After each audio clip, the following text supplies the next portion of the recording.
Inna a'tainaka alkawthar. We've given you the greatest, the most abundant good. Who am I? Who am I? Can I tell you who I am? Zero.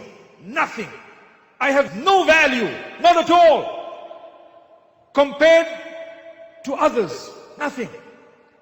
The value belongs to Allah. Imagine if you were so excited to see a man who has no value. I don't control heaven and hell. I don't control your goodness or sadness or happiness. I don't control what's going to happen to you in your grave. I don't control whether you're going to go to Jannah or not. Not at all. That is all solely and only in the control of Allah. Yet you were so excited to see me. Who am I? Nothing. Will you not be more excited to see Allah 5 times a day? Will you not be more excited to see Allah, to communicate with your Maker for Salatul Fajr? Just like you came here 5 hours earlier. Can you not go to the masjid 5 minutes earlier? It's a reality, I have to say. I have to get it off my chest, because I am nothing compared to what we need to do with Allah. There is no comparison. Who am I?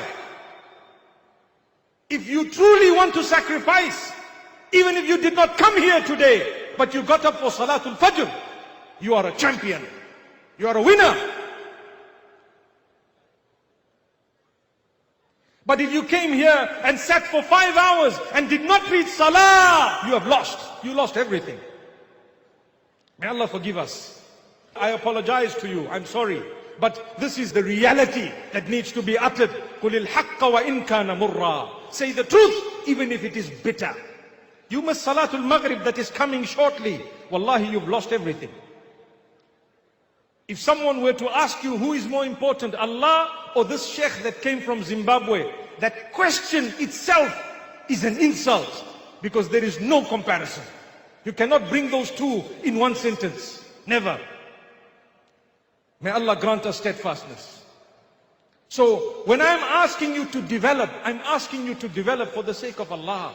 I'm asking you to respect each other for the sake of Allah. I'm not inviting you towards me. No, not at all. I'm asking you for the sake of Allah. Help yourself by getting closer to the one who made you, so that the day you die and go into your grave, you would have succeeded.